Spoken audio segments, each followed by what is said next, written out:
Hello everyone.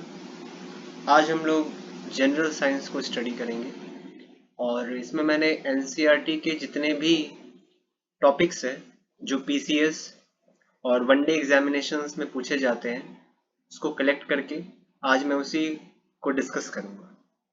So let's get started with our today's topic of discussion. तो पहला topic है photosynthesis. Photosynthesis तो photosynthesis बना है फोटो प्लस सिंथेसिस से। फोटो प्लस सिंथेसिस से बना है फोटोसिंथेसिस। यहाँ फोटो का मतलब होता है लाइट से, फोटो का मतलब हुआ लाइट, और सिंथेसिस का मतलब होता है to secrete, to secrete something, कुछ बनाना। क्या बनाता है ये? तो ये फूड बनाता है। लाइट, कौन सा लाइट हो गया? ये फोटोन्स की बात कर रहा है। फोटोन्स जो होता है वो एक क्वांटम ऑफ लाइट होता है, एक छोटा सा पैकेट होता है जो लाइट जिसे ट्रेवल करता है। तो ये हो गया फोटोन्स, ये हो गया लाइट, और ये ऐसे सिक्रेट करता है। अब इसमें दो चीज होता है। एक होता है कि फोटोसिंथेसिस में लाइट के हेल्प से फॉर्मेशन होता है ग्लूकोज का। तो ग्लूकोज का फॉर्मेशन होता है। ग्लूकोज क्या होता है? ग्लूकोज होता है इंस्टेंट सोर्स ऑफ एनर्जी। एक होता है ग्लूकोज और एक होता है स्टार्च। ग्लूकोज होता है और स्टार्च होता है। नॉर्मली हम लोग ह्यूमन बींग जो है वो स्टार्च को कंज्यूम करते हैं और उस स्टार्च को ग्लूकोज में कन्वर्ट करते हैं। तो ये ग्लूकोज जो होता है ये मोनोमर की तरह काम करता है। ये एक तरह का मोनोमर होता है। और जो स्टार्च होता है इसे पॉलीमर कहते हैं। मतलब एक या दो से ज्यादा ग्लूकोज को बनाने से वो स्टार्च का फॉर्मेशन करता है। तो ये होता है स्टार्च क्या? पॉलीमर। और स्टार्च का जो टेस्ट होता है वो हम लोग करते हैं आयोडीन टेस्ट से। इससे पता चलता है कि स्टार्च प्रेजेंट है। ग्लूकोज का फॉर्मूला होता है C6H12O6। C6H12O6। और ये जो ग्लूकोज है इसको कहते हैं इंस्टेंट सोर्स ऑफ एनर्जी। एक होता है ग्लाइकोजन। ग्लाइकोजन, ये जो ग्लाइकोजन है इसको कहते हैं रिजर्व फॉर्म ऑफ एनर्जी। और ये रिजर्व होता है, स्टोर होता है लिवर में और मसल्स में।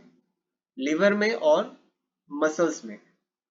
मसल्स, हमारा जो मसल्स मूव कर पाता है वो दो चीज के कारण, एक होता है एक्टिसिन, एक मायोसिन के कारण जो है हमारा मसल्स मूव कर पाता है। और ये जो लिवर होता है ये लार्जेस्ट ऑर्गेन होता है और मैक्सिमम रीजनरेटिव कैपेसिटी इसके पास होती है। मैक्सिमम रीजनरेटिव कैपेसिटी लीवर के पास होती है। मतलब अगर लीवर को अगर हम लोग आधा काट भी देंगे, कट भी कर देते हैं तो वो फिर से रीजनरेट हो जाता है। अब ये जो ग्लूकोज है, ग्लूकोज का फॉर्मेशन होता है शुगर से। इसको हम लोग कहते हैं माल्टोज।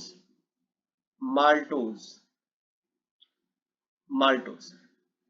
तो दो माल्ट शुगर मिलके ग्लूकोज का फॉर्मेशन होता है। मतलब माल्टोज प्लस माल्टोज मिलकर के बनता है ग्लूकोज, शुगर। अब ये जो शुगर है, शुगर का फॉर्मूला होता है C12H22 और होता है O11। C12H22O11 ये होता है शुगर। और हम लोग जो शुगर का भी बहुत सारे फॉर्म होते हैं। मोनोसेक्राइड्स होता है, डाइसेक्राइड्स होता है, एक होता है फ्रक्टोज। ये होता है फ्रक्टोज। और ये जो फ्रक्टोज होता है इसको कहते हैं फ्रूट शुगर। ये फ्रूट्स में पाया जाता है। फ्रूट्स को कहते हैं राइपेंड ओवरी। इस तरह से हम लोग कनेक्ट करके अगर पढ़ेंगे तो ज्यादा से ज्यादा इंफॉर्मेशन को हम लोग अपने माइंड में याद रख पाएंगे। और ये सारे जो फैक्ट्स मैं बता रहा हूँ ये एनसीईआरटी के फैक्ट्स हैं जो आपको वेरियस एग्जामिनेशंस में पूछे गए हैं या पूछे जा सकते हैं। तो फ्रूट्स को कहते हैं राइपेंड ओवरी। फ्रूट्स को कहते हैं राइपेंड ओवरी कहते हैं फ्रूट्स को। अब हम लोग आगे बढ़ते हैं और फोटोसिंथेसिस के रिएक्शंस को देखते हैं कि किस तरह से ये रिएक्ट कर रहा है। तो फोटोसिंथेसिस में हमने देखा अभी तक कि किस तरह से लाइट के मदद से ये ग्लूकोज का फॉर्मेशन करता है। और लाइट का जो रेंज होता है ये विजिबल रेंज होता है। मतलब इसमें भी जो होता है विजिबल, जैसे विजिबल रेंज जो होता है उसका फाउंडर है न्यूटन।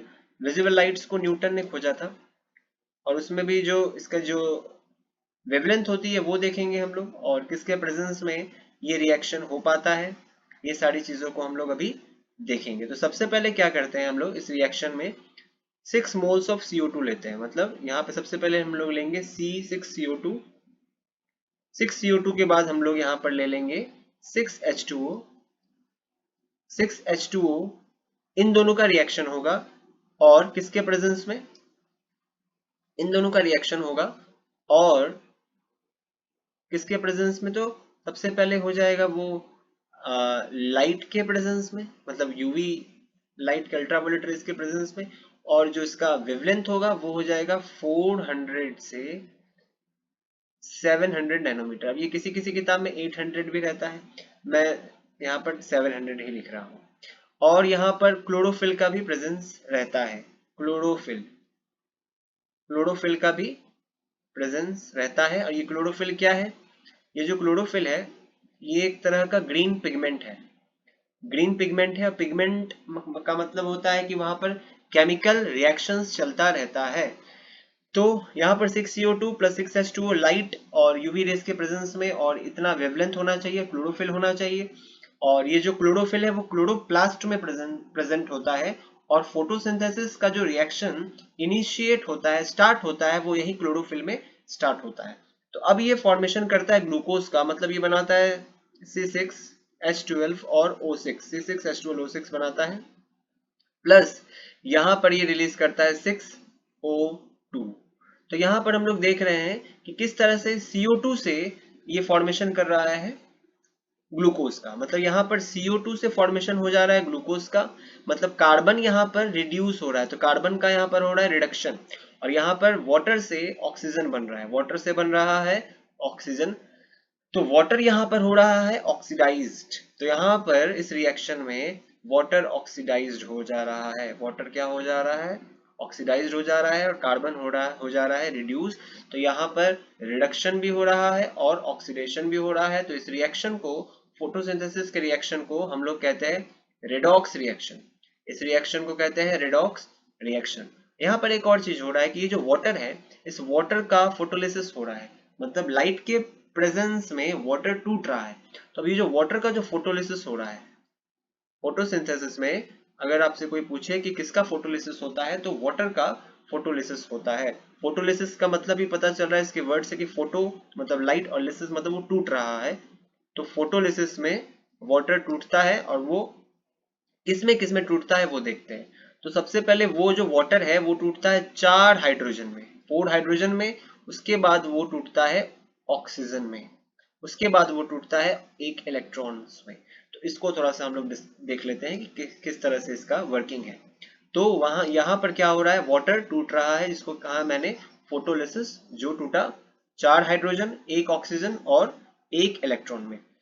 तो अब ये 4 हाइड्रोजन है वो आगे इस रिएक्शन में जाएगा और वो कंबाइन हो जाएगा। जैसे मैंने कहा कि यहाँ पर 4 हाइड्रोजन प्लस एक ऑक्सीजन प्लस इलेक्ट्रॉन, ये 4 हाइड्रोजन जा करके NADP में ऐड हो जाएगा। NADP में ये 4 हाइड्रोजन, ये हाइड्रोजन जा करके ऐड हो जाएगा, और ये इसको बना देगा NADPH में, NADPH। ये NADPH होता है निको एडिनामाइड डाइन्यूक्लियोटाइड फॉस्फेट हाइड्रोजन, ये होता है निको एडिनामाइड डाइन्यूक्लियोटाइड फॉस्फेट। ये जो ऑक्सीजन है यहाँ से, ये दोनों जो है ये हेल्प करता है फोटोसिंथेसिस के। 2 रिएक्शन होते हैं, एक लाइट रिएक्शन होता है और एक होता है डार्क रिएक्शन होता है। अब ये जो ऑक्सीजन है ये ऑक्सीजन आगे जाएगा, और ये आगे जा करके कंबाइन होता है।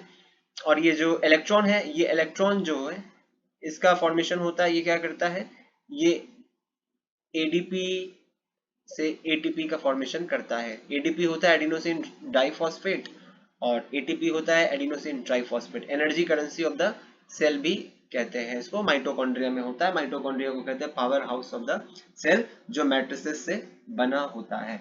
तो ये हमने देखा फोटोसिंथेसिस को। अब इसमें मैं जिस लाइट के बारे में बात कर रहा था, तो इसमें जो मैंने क्लोरोफिल बोला था, तो क्लोरोफिल जो होता है फोटोसिंथेसिस में, जो ग्रीन पिगमेंट होता है क्लोरोफिल, क्लोरोफिल बहुत तरह का होता है। पहला पार्ट होता है इसका क्लोरोफिल ए, फिर बी, फिर सी, फिर डी। इसमें हमारे लिए जो इम्पोर्टेंट है वो ए और बी है। क्लोरोफिल ए में रेड कलर दिखता है और बी में दिखता है वॉयलेट कलर।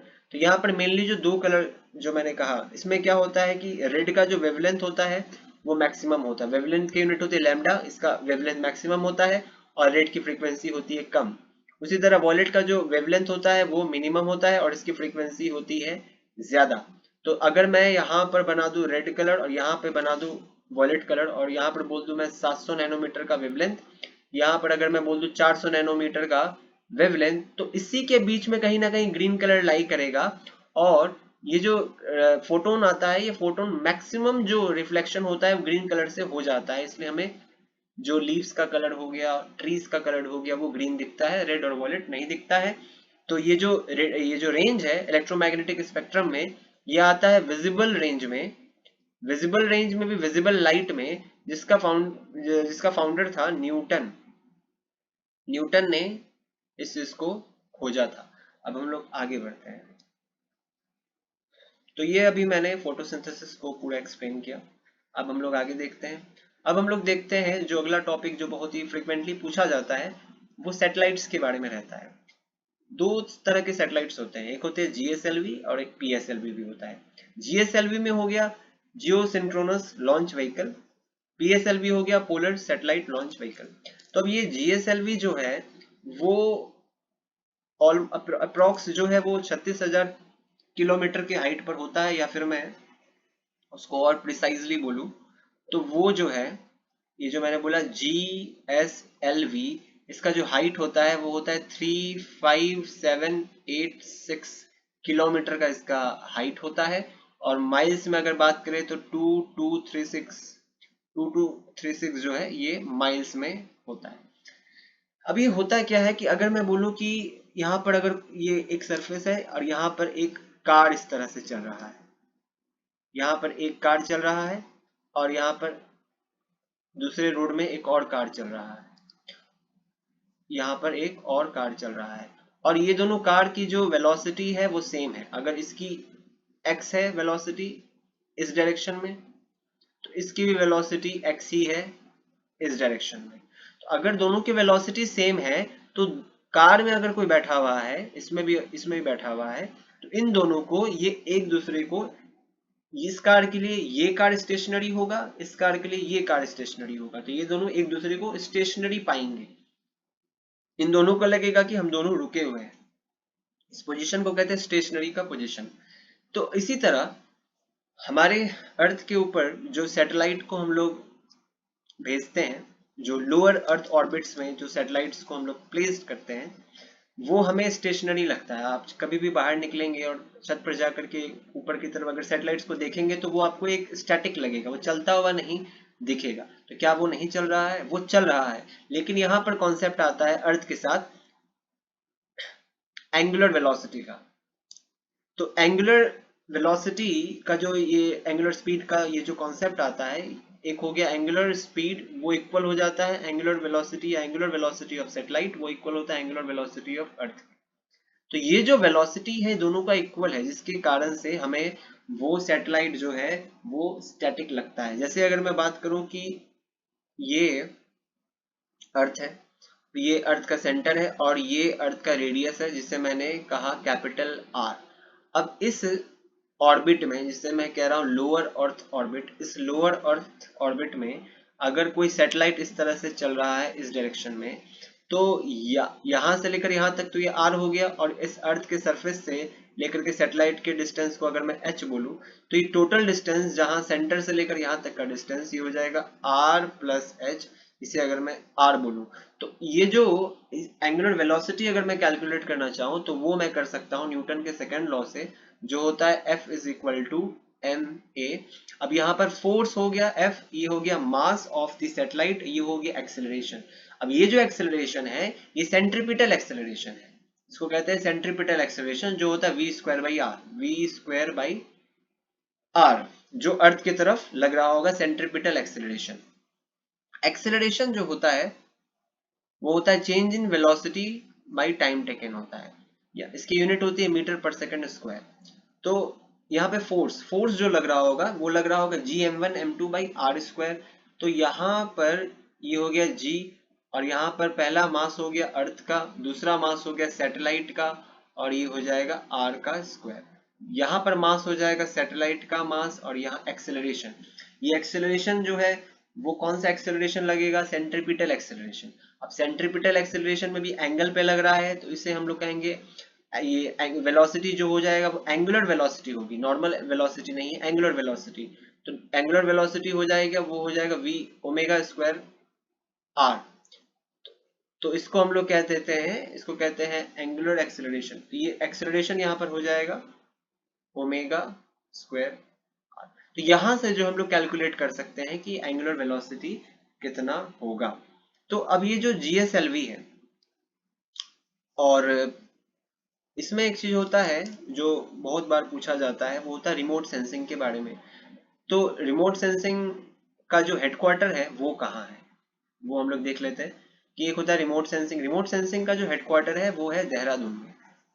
रिमोट सेंसिंग का हेडक्वार्टर है देहरादून में, और देहरादून में इंडियन मिलिट्री एकेडमी का भी हेडक्वार्टर है। सबसे पहले मैंने बोला रिमोट सेंसिंग का हेडक्वार्टर है देहरादून में, देहरादून में है रिमोट सेंसिंग का हेडक्वार्टर। दूसरा है इंडियन मिलिट्री एकेडमी का हेडक्वार्टर है देहरादून में। उसके बाद सर्वे ऑफ इंडिया का हेडक्वार्टर है देहरादून में। तो ये सारे हेडक्वार्टर्स हमें देहरादून में मिलेंगे। अगला जो टॉपिक है वो मैं ले रहा हूँ सॉल्ट पीटर का। सॉल्ट पीटर,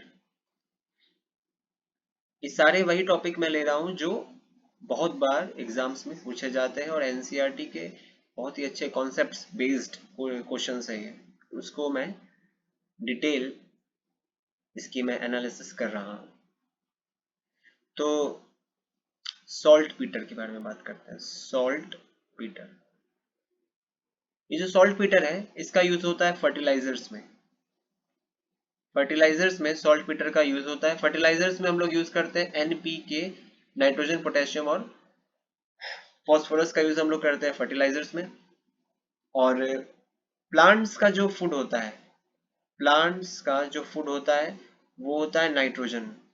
और ये नाइट्रोजन प्लांट्स को मिलता है नाइट्रोजन फिक्सेशन से। वो कैसे होता है, जो एटमॉस्फेयर में 78% नाइट्रोजन है वो रिएक्ट होता है कुछ बैक्टीरिया से, इसको बैक्टीरिया को हम लोग कहते हैं नाइट्रेट्स और नाइट्राइट्स में उसको कन्वर्ट कर देता है। मतलब एटमॉस्फेरिक नाइट्रोजन को कन्वर्ट कर देता है एक बैक्टीरिया नाइट्रेट्स और नाइट्राइट्स में। नाइट्रेट्स और नाइट्राइट्स में एटमॉस्फेरिक नाइट्रोजन को कन्वर्ट करता है एक बैक्टीरिया। उस बैक्टीरिया का नाम है राइजोबियम। तो ये जो राइजोबियम है ये क्या कर रहा है, एटमॉस्फेरिक नाइट्रोजन को नाइट्रेट्स और नाइट्राइट्स में कन्वर्ट कर देता है। वहां से प्लांट के रूट हेयर से वो रूट में जाता है, फिर एसेंट ऑफ सैप के थ्रू वो पूरे प्लांट्स में जो नाइट्रोजन है वो आगे बढ़ता है। तो सॉल्ट पीटर जो है उसका एक एप्लीकेशन है, उसका एक यूज है फर्टिलाइजर्स, और हमने फर्टिलाइजर्स को देख लिया। और उसका क्या यूज है, इसका एक और यूज है, वो है रॉकेट प्रोपेलेंट्स में। रॉकेट प्रोपेलेंट्स में सॉल्ट पीटर का यूज होता है। और सॉल्ट पीटर का यूज होता है फायर वर्क्स में। जो फायर वर्क्स है उसमें भी सॉल्ट पीटर का यूज होता है। और एक बहुत ही बार पूछा जाता है रॉक फॉस्फेट। रॉक फॉस्फेट बहुत बार पूछा जाता है। तो ये जो रॉक फॉस्फेट है इसका यूज कहाँ होता है, इसका यूज होता है फर्टिलाइजर्स में। एक होता है स्टील। स्टील का फॉर्मेशन कैसे होता है, स्टील का फॉर्मेशन होता है आयरन प्लस कार्बन से स्टील का फॉर्मेशन होता है। और ये तो मेटल जो एलिमेंट्स हो गया जिस एलिमेंट से स्टील बनता है। और वैसे अगर मैं बात करूं तो स्टील बनता है कुकिंग ऑयल से। ये सब आपको याद रखना है क्योंकि बहुत बार पूछा जाता है, बहुत इंपॉर्टेंट है। कुकिंग कोल से जो है स्टील का फॉर्मेशन होता है। अब यहाँ पर बात आया कोल का। अब हम लोग कोल को देखते हैं कि कोल का किस तरह से यूज होता है और कितने टाइप का होता है। तो कोल बेसिकली 4 टाइप का होता है, ऐसे 5 भी होता है अगर मैं सब बिटुमिनस को ऐड करूं, लेकिन मैं 4 बता रहा हूं यहाँ पर कि एंथ्रासाइट, बिटुमिनस, लिग्नाइट और पीट। तो एंथ्रासाइट जो होता है कौन सा हुआ, सबसे पहले पोल हो गया एंथ्रासाइट। सबसे पहले हो गया एंथ्रासाइट। उसके बाद हो गया बिटुमिनस, एंथ्रासाइट, उसके बाद हो गया बिटुमिनस, बिटुमिनस, उसके बाद हो गया लिग्नाइट, उसके बाद हो गया पीट। इसमें ये जो एंथ्रासाइट है ये हार्ड कोल होता है, इसको कहते हैं हार्ड कोल। ये भी पूछा जा सकता है कि कैसा कोल होता है, हार्ड कोल। बिटुमिनस जो होता है वो सॉफ्ट कोल होता है। लिग्नाइट होता है, इसको ब्राउन कोल कहते हैं। आपसे जरूर पूछा जाएगा कि कौन सा कोल ब्राउन होता है, तो लिग्नाइट होता है ब्राउन कोल।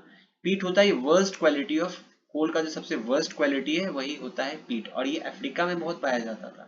तो अफ्रीका से यहाँ पर ला करके हमारे पास जो बिटुमिनस या एंथ्रासाइट उसमें मिक्स करके बेचा जाता था पहले।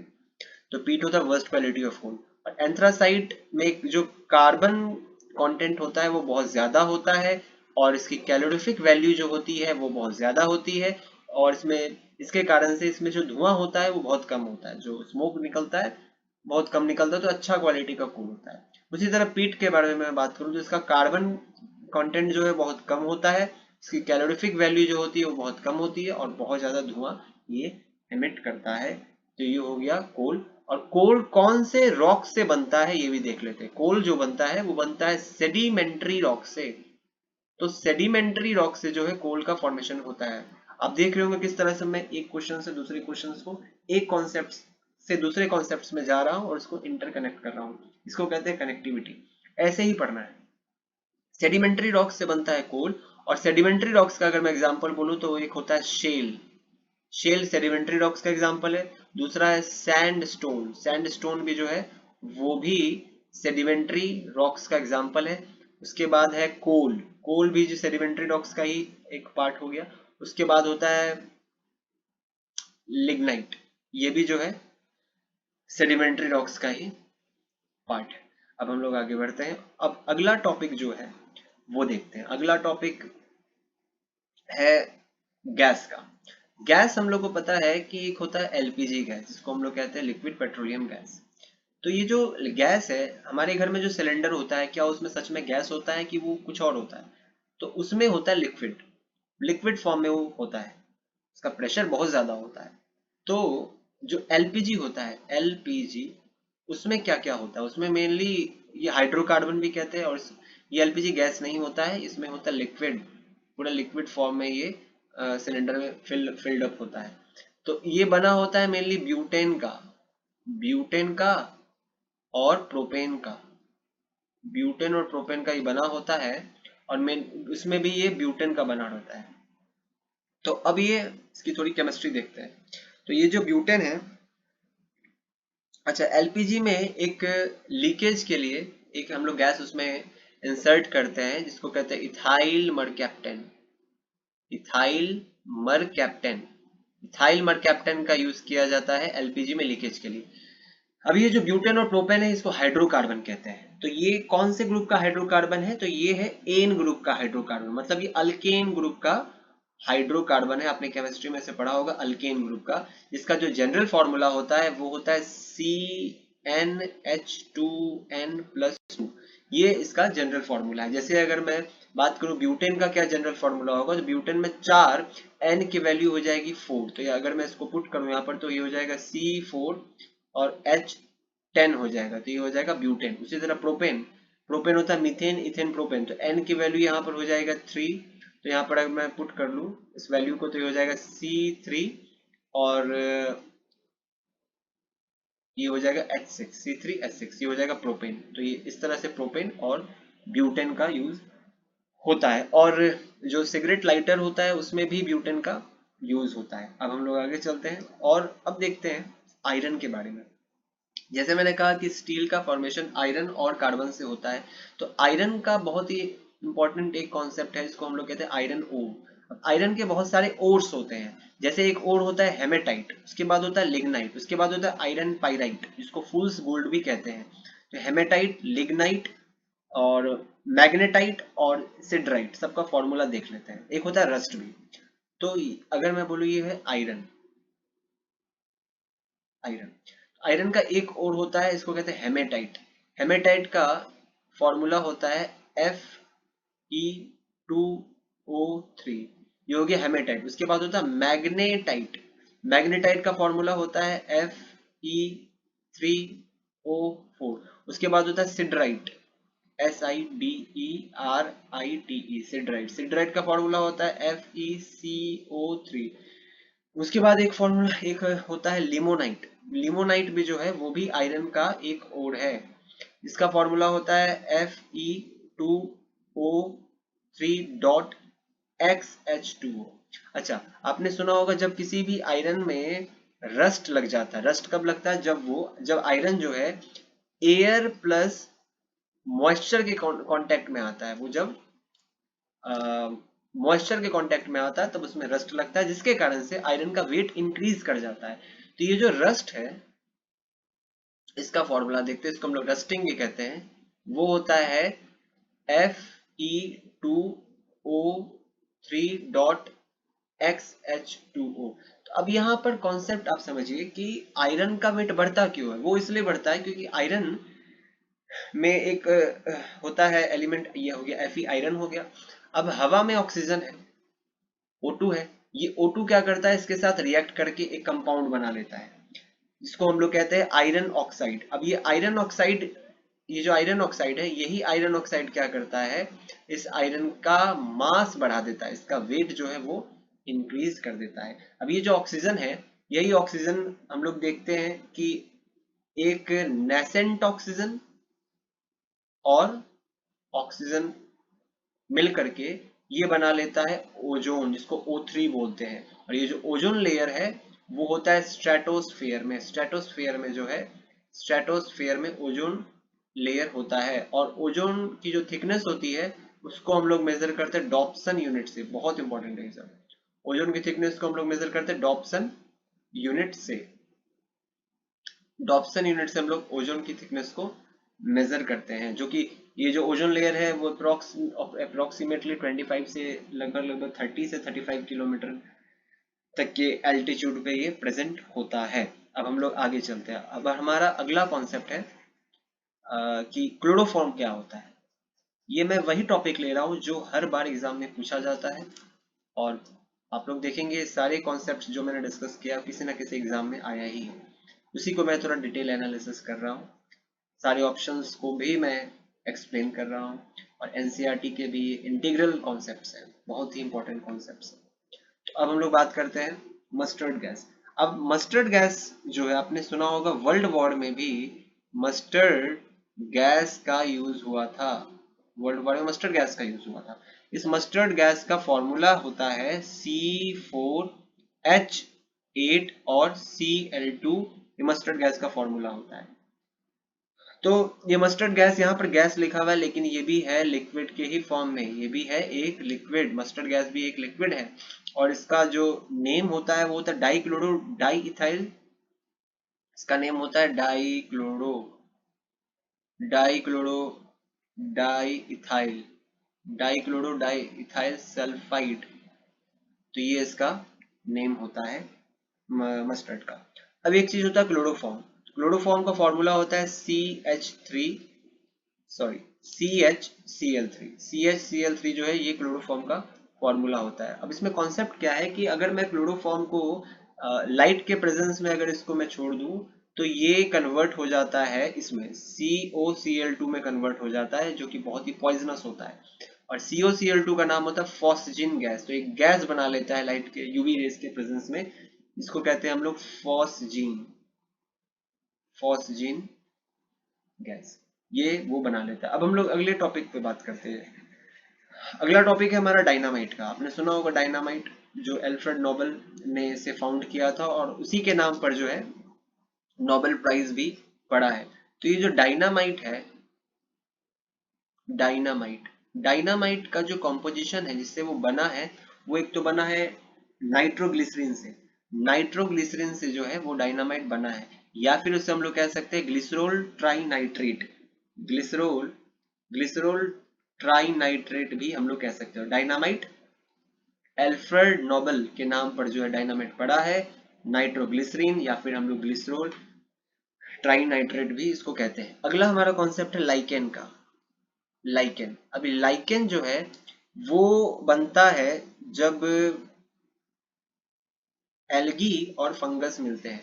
एल्गी और फंगस के जो सिम्बायोटिक रिलेशनशिप्स होते हैं, एल्गी प्लस फंगस, एल्गी और फंगस या फंजाई जब मिलता है तब ये लाइकेन का फॉर्मेशन होता है। एल्गी की स्टडी को कहते हैं फाइकोलॉजी, इसको कहते हैं माइकोलॉजी फंगस की।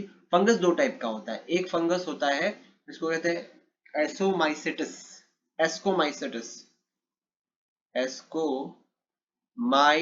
एस्कोमाइसिटिस कहते हैं फंगस, पहला फंगस। और लाइकेन में जो फंगस रहता है वो एस्कोमाइसिटिस ही रहता है, ये भी पूछा जा सकता है। अगला एक फंगस होता है, उसको कहते हैं बेसिडोमाइसिटिस, बेसिडोमाइसिटिस, बेसिडोमाइसिटिस जो है वो दो फंगस होता है, एक एस्कोमाइसिटिस जो लाइकेन में प्रेजेंट होता है और दूसरा फंगस होता है बेसिडोमाइसिटिस।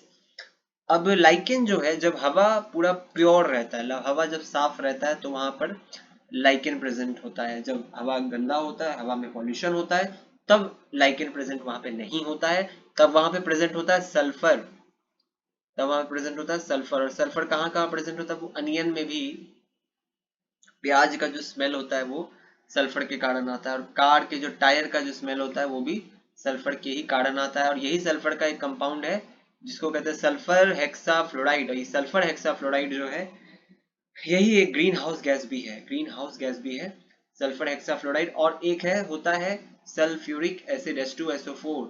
इसी H2SO4 को किंग्स ऑफ केमिकल्स भी कहते हैं, जो एसिड रेन में भी नाइट्रस ऑक्साइड HNO3 के साथ मिलके एसिड रेन का फॉर्मेशन करता है। और वेनस का जो एटमॉस्फेयर है, जो क्लाउड है, वेनस का जो क्लाउड है वो भी सल्फ्यूरिक एसिड से ही बना है।